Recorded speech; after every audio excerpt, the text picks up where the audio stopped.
What's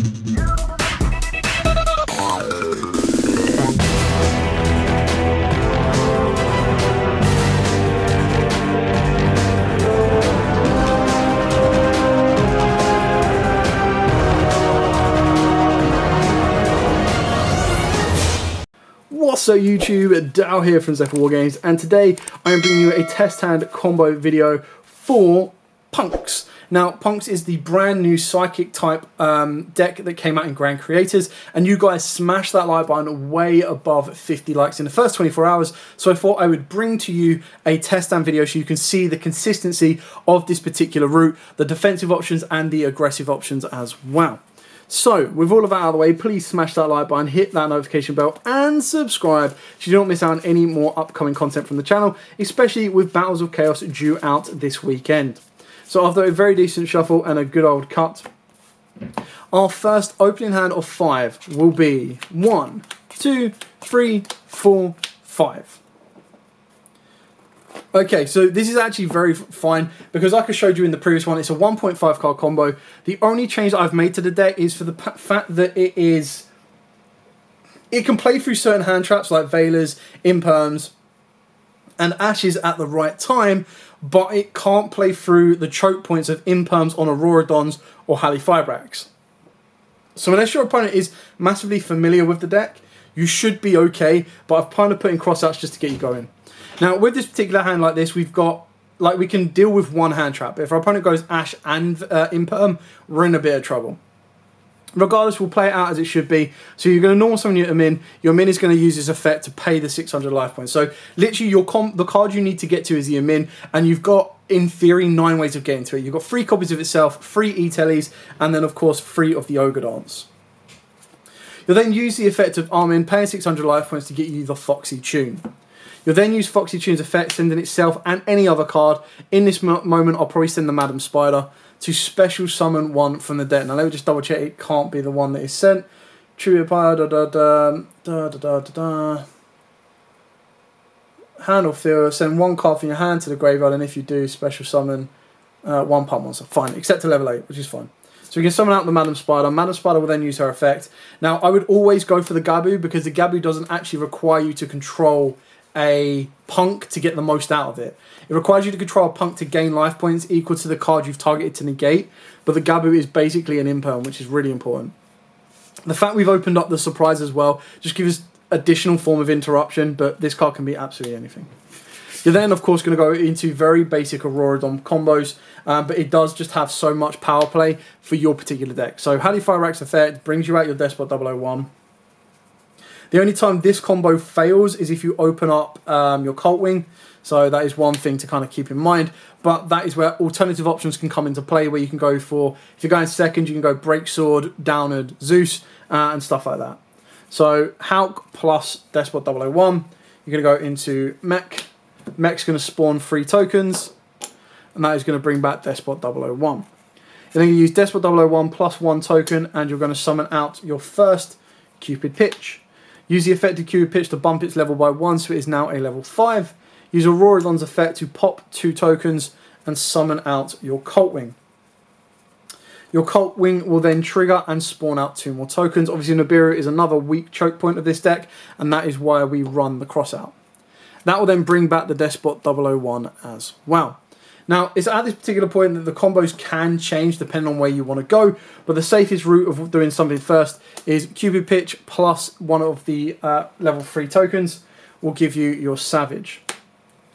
That will then allow you to use Savage's effect and, of course, Cupid Pitch's effect to equip the Halifibrax. Cupid Pitch will then burn your opponent for a little bit, and it will add a level 2. Now, normally my first go-to would be the Hoppier Squadron. In this one, because I've already opened it, I'm going to go with the Cali Crow. Now, the Cali Crow can unlock additional plays for you should you want to do them. So if I was to special summon down the Cali Crow because I control a Dark, it actually unlocks me the ability for the Synchro 6, which then gives you the ability to go down the route of Kaliga as well. I'm not going to do that. I'm going to show you the very simple route or the other options that you have. So option number 1 is if you want the Herald, you use your Despot 001 plus the token and go into Herald, and you pretty much end it there. So you're just sitting on 2 negates, and then you've got the Hoppier Squadron, which would come down during your opponent's turn to turn this into a Satellite Warrior to pop 3 cards. Option number 2 is you make this into an Abyss Dweller, and you would specifically only do that if your opponent auto loses to a card on that level. The combo that I'm going to repeat that I did in my first video is probably the strongest in my opinion, and I'm actually going to make a second Cupid Pitch. Now the Cupid Pitch effect to burn and search is a hard once per turn, but the effect to adapt its level is not. So we're going to adapt this level and make it a level 3, because you can either increase or decrease equal to the level of the tuner, which is a level 1. So now this is a level 3, we're going to use it to sync with the Cult Wing and go into a level 7, which will be Riser Dragon. Now this unlocks us a couple of alternative options, which is really, really useful. So, ignoring that the only one that was particularly searched was Gabu, and then if you ignore the Cali Crow and we normally search the Hopir, you've still got 3 unknown cards that could be absolutely anything. They could be combo protectors, they could be additional back row, absolutely anything you want. So, what we do from this point here is we pass to our opponent's turn and we unlock a couple of options. So Savage is going to have 2 negates on him. Obviously, he can only use once per turn. The best thing about the Hopir and the Gabu is even if you get Dark Rooted, you still have plays to make. So you're in a very good position. Now, depending on what you're facing, this is where this line of play can adapt. You'd always try to use the Savage effect first, because then at least it means it's done its usability for that particular turn. You then resolve into your plays. So if you want to go with a Gabu and you want to get your life points and you want to bounce cards, rather than destroy cards, you use your Riser's effect, and Riser would be sending a level 4. Now, again, you've got 2 options on this. If you are facing a token-heavy deck like Sword Soul, you send your Token Collector, and straight away, not only are you going to be bouncing cards, but you're also going to be locking them with Token Collector as well, which is incredibly important. So the Riser will now be a level 3. You would use Riser plus the Savage, and you would go into your Amazing Dragon Punk. This will then bounce cards equal to the number of level 3 Psychics in the grave, and currently you have, I believe it has to be, I don't think it has to be different names, we'll just double check. Target card your opponent controls up to the number of level 3 Psychic monsters with different names, it does. So you've got 2 in there, you've got your Xiamin and you've got your Madam Spider.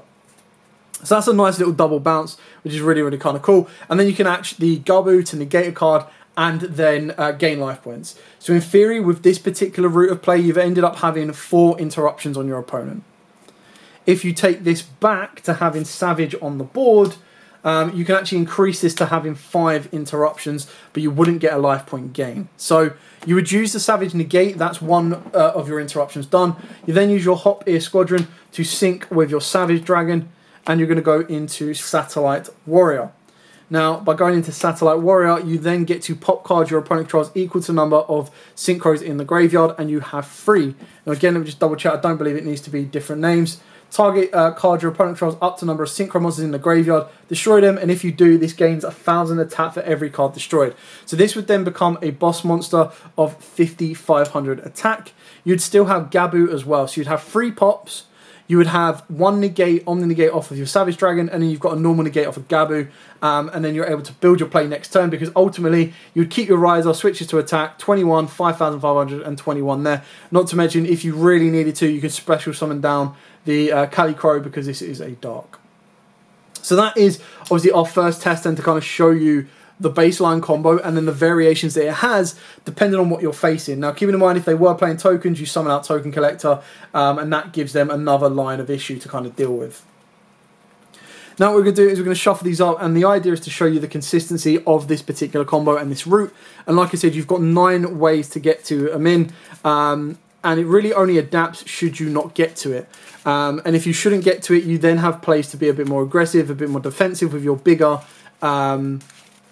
Technically, you've got 12 ways to get to it, as long as you've got an additional discard, because your Fox you can do it as well.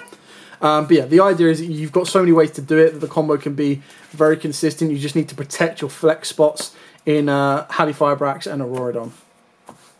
So after another decent shuffle and a good old cut, our opening hand of 5 will be 1, 2, 3, 4, 5. Again, that's actually a really, really good hand. So we've got everything we need. This gives us into the combo. We can do everything by maintaining our normal summon. You can bait your opponent out on with an Ash. And what I would probably say is I'd probably try and bait out with the Ogre, because the Ogre is not a necessity. The Ogre just gives you an additional monster to play around with. So if the Ogre fails or gets ashed, you've got the E-Telly to play around with. So you're in no bad shape. Now, the Ogre can go directly. I'll actually show you this one, because this is a different route of play, which I really quite like. So, search out your min. Normal summon your min, use this effect. We're going to save the E-Telly. Now, ultimately, you could just use E-Telly and do the full effect, but we're going to do it differently. So your min is going to use its effect, and that will then let you add another ogre. Now, obviously, off the back of this, again, if you activate the E-Telly, you don't need to use the discard off of Foxy, but we're going to use it anyway because I want to show you what happens if you save the E-Telly or if you get multiple E-Tellys anyway. Send the Madam Web doesn't need to be anything specifically. The best one to summon is, of course, Madam Web because it does give you that instant access to the trap card.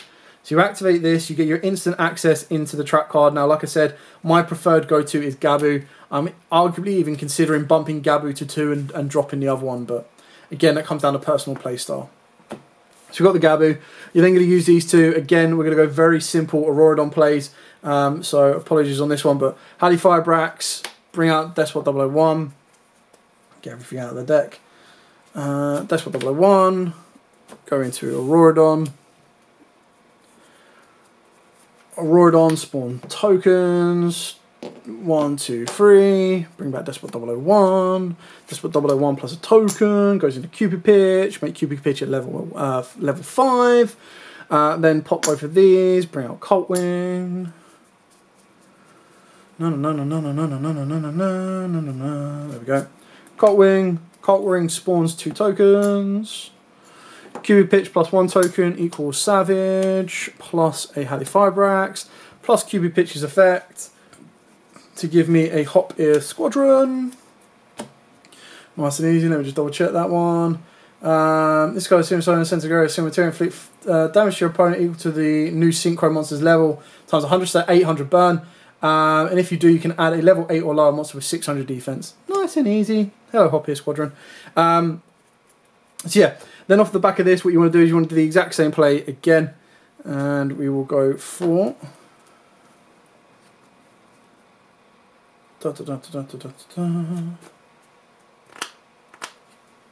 Yes, Despot 001 comes back when you make the 2 Auroradon combos. And then you use your Despot 001 plus the final token. Now again, you still have the Herald option open to you, but we're going to go with the Cupid Pitch because this time we're going to decrease its level by 1. Use it that plus the Rise of Dragon. Ultimately, you don't need to do that. Like if you don't want to decrease its level, you can also go into a Mega, which because I've got the E-Telly, I suppose I don't have to actually. So let's go with a Mega. Like this can be any level 8 you want. Don't even need to decrease its level. But what this does do is this gives you the ability for a bounce free, I believe, or 2. No, bounce free and pop 4, I think. Let's figure this one out. So we pass to our opponent's turn. We hold on to the Hop Ear Squadron. We still got Ghost Ogre and the Ogre, but they're not relevant right now. Pass to our opponent's turn. Now, like I said, this can be any level 8 you want. It doesn't really specifically need to be Omega. Savage will then burn up his effect. You've got 2 ways of doing this. If you don't want to use Savage's effect, your opponent just puts monsters on the board. You can still use Hop Ear Squadron to sync with your Omega. That will then give you instant access to the Satellite Warrior. And this one will come down to whether you want to pop more or bounce more. So this one will give us instant access to pop 3 cards. So you've got your Omega and your 2 Cupid Pitches. And then once you've used up the Savage effect, you activate E-Telly. You summon out your Shark. He'll then use his effect to pay 600 life points to synchro summon with Savage, making a level 11, which will be your Dragon. The Dragon can then bounce free because you've got the Shark, and then you've got the Armin and the Madam Web. So that's going to bounce free cards your opponent controls. So straight away, you've popped free, bounce free. If you do it the other way around, you still bounce free, but you also get to pop 4 because you'll have Savage in the grave as well. So there's your 7 interruptions straight away. 8 if you include the Gabu. And if you do it this way as well, you've got your 7 interruptions. Now, your opponent's only got 6 cards to play with. So as long as you're stopping them at the right time, they're not playing. You've then got a Satellite Warrior that is going to be anywhere from a 4,500 to a 5,500 boss monster. And then you've got a Dragon that's going to, whatever they put down, you're bouncing it and clearing it off, moving to your turn, and then going, right, cool, let's rock and roll, attack, tack, tack, game. And then you've also got the follow-up of your Ogre as well. So... again, very, very cool, and just a different route. If you open up E-Telly and you can actually hold it back, there's no reason to, to not to. You don't need to over-push it.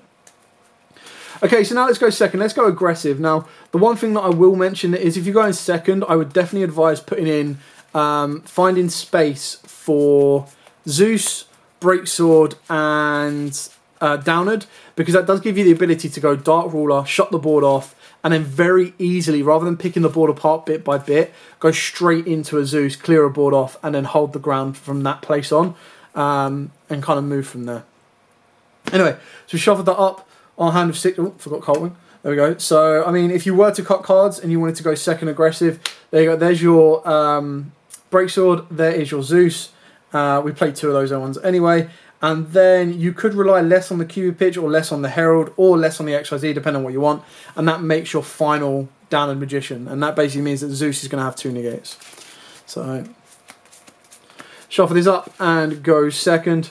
So again, going second is not the end of the world if you don't open up the combo, but you're still good to go. So 1, 2, 3, 4, 5, 6. Now, again, we've got combo. Like, I'm telling you, this is so consistent. Like, we've got 3 routes to our combo right here, which is mad. And then these are all just surplus to requirements. So if they're playing Sword Soul, great, we've put this down. If not, this is free discard fodder. Ghost Ogre has probably been used because it was in our opening hand of 5, so that's probably been some form of disruption. And then you kind of get to go from there. So, what we're going to do here to make it more aggressive, well, we're going to normal summon down the Armin. Again, we are in route of being slightly interrupted. Alternatively, if you don't want to go the Armin route, you do have the route to go Ogre, and this will then give you your fusion plays. But the fusion plays won't end as aggressively as you would like them to, because you do need a way of getting a tuner to the board. So if we had like an E-Telly, it'd be a lot better. So basically with this one, what you want to do here, normal summon the Amin. The Amin is going to use its effect. That will then search you out pretty much anything you want. It doesn't really make much difference, so we'll go with the Madam Spider for now. You can then use your Foxy Tune to send itself and Madam Web, and that will then give you... I keep saying Madam Web, it's Madam Spider, but anyway. That can then give you another Madam Spider, or again, because we're going second, you can go into your Shark. Now, this one again is kind of a hit and miss because it depends on how you want to set your plays up. So it's got the quick effect, or it's got the effect during your turn to pay 6 random life points to fuse with cards from hand or field. Now this will get you into the Carp. Now doing so will actually give you an okay play. So you'd go into the Carp, and I would honestly use these 2 cards because you want to keep your Armin as it's going to be your tuner. So you bring another Carp. Now, you've got 2 options here. Your Carp can use this effect to tag itself out to bring back 2 level 3s from the deck, but to me, that's not really worth it. You've actually got a very nice kind of play here, which gives you a double attack, bounce of 3. So, straight off the bat here, what you can do is you can sync these together, and you go into the Dragon. You then use the effect of the Carp, because it was used as fusion material, it can target the Dragon and let it attack twice. The Dragon will then have the ability to bounce free because you've got your Madam Spider, you've got your Shark, and you've got your Xiaomin. So you've got a nice bounce of 3. If you don't want to use your bounce of 3, you then have the ability to bring back the Carp if you want to, or you can bring back any of the punks from the graveyard. So it depends if you want to be aggressive or not. Now, it will still get the ability to attack twice. But it really comes down to whether or not you need to bring back a boss monster or whether the bounce is enough. Now, ultimately, if your opponent has got multiple monsters on the board, you probably want to bounce rather than revive. If they don't, you could revive the Carp. And the reason you would do that is it just gives you a nice 2600 defender. So it's entirely up to you on where you want to go. The aggressive option would be, considering we're going second... it depends if they've left stuff in attack. If they've left stuff in attack, then you bring back the Ogre, you don't bounce, and you just attack, attack, and attack. Now, obviously, the 3 attacks over this is going to be very rare to be gained because it's only 500 over game. So you're probably going to be better off using the effect of the Dragon to bounce free and then attack twice for 6k. Leaves your opponent on 2k, unless they've activated Verte, then they're in big trouble. You can then set the strike. If you haven't used the Ghost Ogre already, you can hold on to that as well. You kind of pass your turn. Now, that's not the greatest. What we would have liked is if Token Collector was like an E-Telly, then our board actually steps up one more time because it means we can actually hold back like the Ogre Dance, and then we can summon that down and just be ultimately more aggressive. This will get 2 attacks. You turn it into a 4-attack board. But again, that's kind of something to show you. We could have done Auroradon combos if we wanted to. We could have, by doing the Auroradon combos, you still get Savage, You still get the ability to go into something like Satellite Warrior, but you also get the ability of basically popping with Auroradon and an out-and-out aggression. So it's definitely the option. Again, you can see how consistent it is, like in all of our test stands so far. Touch wood that we get it in the last one as well. You can make the Auroradon combo, but I just want to try and show you the different options that you do have, that it isn't just a one-trick pony, but it is a very good trick. So after the final shuffle and cut, our opening hand 6 will be 1, 2, 3, 4, 5, 6. Wow, that is a very interesting hand. I would probably say this is the worst hand that we could have had. Now, again, we still have... actually, no, we don't really have Auroradon plays.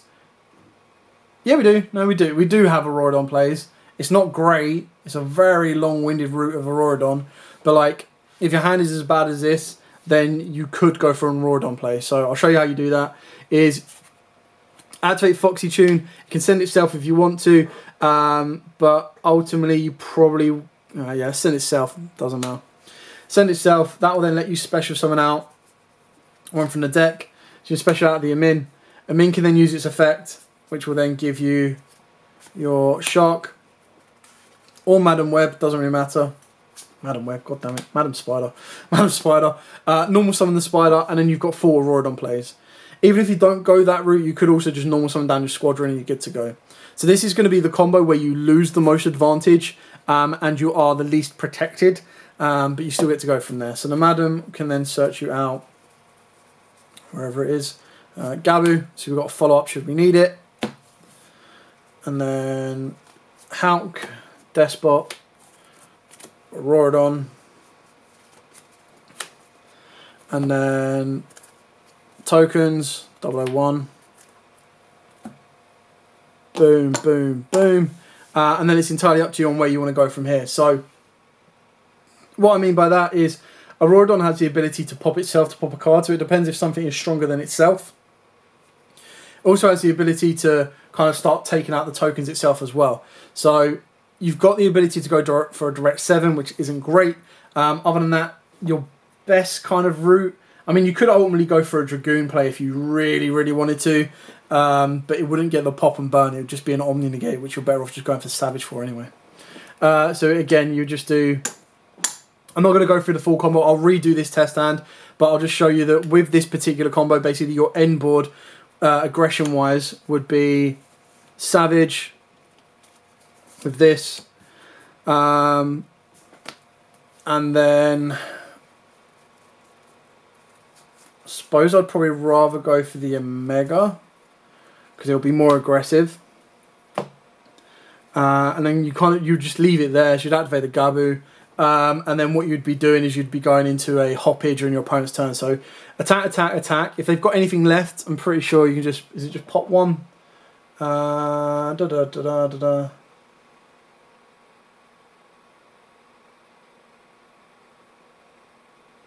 Once turning true up to 3 monsters. Apply one of these first based on non-retreat. Yeah, so you'd probably keep the Auroradon there. You go your aggression here, you've still got a protection there, and then you'd follow up with a hoppage during your opponent's turn. You'd probably keep a Mega because at least that's going to rip one from your opponent's hand. Kunaman, they've already built a board, so you've probably only picked away 3 cards from that. But you've still got an Omni Negate here, you've got a card that's going to rip a card from the hand, and then you've got the Hoppage Squadron to finish off breaking that board after that part. And that was with a hand that had 2 Foxies and your 2 one-offs, or 3 of your one-offs. So, like, you can kind of see that even with a bad hand, you're still able to produce a fairly decent board. And you would have had Designated to protect for a little bit, but you wouldn't have your board breakers. And like I said, your board breakers with something like this, especially with the dragon that gets a bounce of like 3 or 4 cards, is probably going to be more likely like a Dark Ruler, and it's also cheaper as well. So. Anyway, after another decent shuffle, we will finish off the test hands with 1, 2, 3, 4, 5, 6. Ooh, okay, this is an interesting one. This is actually a really interesting one. A good one, but a really interesting one. So we've got a lot of free extenders, which is great. So at the base minimum, let's say your opponent tries to negate or interrupt you. Just like this alone, as long as neither of them get destroyed, is a Breaksword, Downward, Zeus. So that clears board up. And then you add an E-Telly into that place. Again, it can be a Breaksword, Downward, Zeus, clear a board up. So you've been able to play around a little bit. These two are the Auroradon combo. But off the back of that as well, you now also have the ability to, in theory, go for a proper good fusion play, I believe. So let's go with a Min. Use a Min's effect. I'm going to add the Foxy for now. Probably don't even need to do that. Activate E-Telly. We'll hold this one back. Go into the Shark. Shark can then use this effect to fuse. Now, I will fuse with these two. So I want to put the Ogre in the graveyard. That will then give me the Carp. Now, obviously, Carp is very weak on his own. He's not very aggressive, but he can use his effect to spawn 2 punks from the deck. The only issue is, like I said previously, you can't use both effects, which is really annoying. And what I mean by that is, straight away, I could go, okay, Carp plus... actually, let's keep him on board because he's the most aggressive. Carp plus Amin will give me Dragon. Dragon will get a bounce too, because it doesn't have all 3 in the graveyard, but Carp will let Dragon attack twice. Now, if I don't want to bounce with Dragon, I would then get the ability to bring back the Ogre, and the Ogre would then provide additional layers of aggression. So we'll go with the bounce first, because we probably want to disrupt more. It can attack twice, so we'll put these on it so we remember it can attack twice. You've then also got the ability, if I wanted to special summon down the tracker. Now this then gives me rank plays. It also gives me Auroradon plays. It could also give me Synchro level 6 plays, which is your Mud Dragon route. Alternatively as well, just by summoning down the tracker, because he's got 1600 attack, I can then use Foxy Tune's other effect in hand to tribute this off and summon itself down. Now, obviously, if I did all of that before I made, or if I tribute the Shark off while I had Carp on board, that's where the Dragon would then be a bounce 3, and it would still be an attack 2 as well, which is actually really, really important. So it would get an attack 2, a bounce 3. I would have to use the tracker early, and then you bring down the Foxy Tune. So alternatively, you could hold back the Ogre and fuse with the Foxy Tune, and then it just gives you an additional 200 attack. But regardless, this is a bounce 2 or 3. It is an attack twice at 3000 attack. You've then got an attack of 1600, and then you've got an attack of 23. And then this one also has an effect that when this card destroys an opponent's monster by battle, you gain life points equal to that monster's original attack. So again, that just boosts you up on life points. Try and remember what the Ogre's second effect is. Yeah, so the Ogre is your opponent needs to activate a monster effect, and you gain attack equal to that monster's original attack. So, I mean, that relies on your opponent. The Foxy Tune doesn't. The Foxy Tune is just if you destroy your opponent's monster by battle. So, bounce 3 cards, attack with Foxy Tune, gain the life points, attack for 6k, and then 7-4. So hopefully this has done a bit of damage over, and that wins you the game. And you've still got Skullmeister that you would have used previously or before to form some form of interruption. And that, ladies and gentlemen, is that. Like I said, it's a very, very basic build. It's a build to get you started with punks. Like I said, all of it in punks is really, really cheap. And even, I mean, Halifax is probably the most expensive card because it's just dodged so many ban lists at the moment. But I would like to think that if you don't want to go that route, like I said, you would probably then go. I would advise go second, play Kaijus, play Board Wipers, and then try to aim to go for Breaksword, Zeus, Turbo, and then back your Zeus up with stuff like Solemns or Compulses or stuff like that. Anyway, thank you so much for watching. Don't forget to like, comment, subscribe, share. Hope you found this helpful. Hope you found this useful. And if you do want to see more, by all means, please smash that like button and hit the notification bell as well. I will try and bring you a Exorcist test stand as well, because you guys also smashed the like button on that one as well. Anyway, stay safe and happy dueling.